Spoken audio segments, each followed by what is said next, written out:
సుహాస్ అన్న చాలా కష్టపడితే దొరికిందన్న ఈ నెంబరు.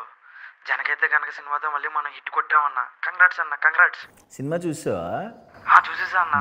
ఇంటర్వ్యూలో ఎలా ఉంది? అది తిరిగిపోయిందన్న అసలు ఇంటర్వెల్ బ్లాక్. క్లైమాక్స్ అదే కదన్న మెయిన్ హైలైట్ సినిమా మొత్తానికి. రే ఇంకా సినిమానే రిలీజ్ అవ్వలేదంటే కంగ్రాచులేషన్స్ అంట.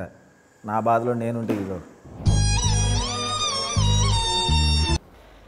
అరే బావా, జనకైతే కనుక ఓవర్స్ తీసుకున్నావంటగా, నాకు ఒక ఐఫోన్ తీసుకురా.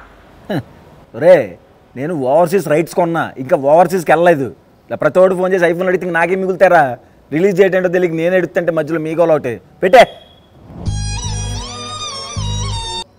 హలో హలో సుహాస్ భయ్యా, ఏంటి భయ్యా ఇంత రెస్పాన్సిబుల్ అవుతాగా? సినిమా రిలీజ్ పెట్టుకొని బుక్ మై షోలో టికెట్స్ ఓపెన్ చేయలేదు, ట్విట్టర్లో ట్వీట్ లేదు. నీతో కట్టిఫబ్బా నేను అన్ఫాలో చేసేస్తున్నా ఇన్స్టాగ్రామ్. ఇంకా సినిమా రిలీజ్ అవ్వలేదు, ఇంకా లాభం లేదు. రాజుగారికి ఫోన్ చేయాల్సిందే.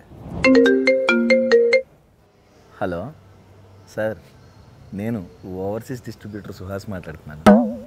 సార్ మీరు సరిగ్గా వినలేదు, నేను ఓవర్సీస్ డిస్ట్రిబ్యూటర్ సుహాస్ మాట్లాడుతున్నాను. సుహాస్ చెప్పు. అదే సార్, మన సినిమా డేట్ ఒకటి చెప్తే ఒక ట్వీటో పోస్టరో వేసుకుందామని సార్. ఏంటే బాబు నీ కంగారు? ఓవర్సీస్ కొన్నావో లేదో ఒకటే కంగారు పడుతున్నావు. సో నాకు తెలుసు కదా రిలీజ్ ఎప్పుడు చేయాలి ఏంటి అని. సార్ రిలీజ్ అవ్వని సినిమాకి కూడా కంగ్రాచులేషన్స్, బుక్ మై షోలో టికెట్ ఏదని అడుగుతున్నారు సార్.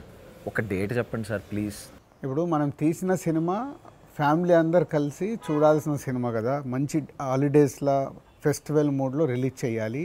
సో దసరాకి రిలీజ్ చేస్తున్నాం. దసరా అంటే ఇది అక్టోబర్ 12th. దసరా కంటే పర్లేదా సార్? ఏమై నేను చెప్తున్నాను కదా, నా ఎక్స్పీరియన్స్తోనే నేను చెప్తాను ఏ సినిమా ఎప్పుడు రిలీజ్ కావాలని. కాంపిటీషన్ ఉన్నా పర్వాలేదు, ఫెస్టివల్లో మన సినిమా ప్రేక్షకులు ఆదరిస్తారు. ఫిక్స్ అయిపోండి. మీరు ఫిక్స్ అన్నారంటే ఫిక్స్ అంతే. రైట్. అరే ఇప్పుడే డేట్ చెప్పారు, అక్టోబర్ 12th. తొందరగా పోస్టర్ ఇప్పించి ఇమీడియట్గా అర్జెంట్గా అప్లోడ్ చేసేయాలి.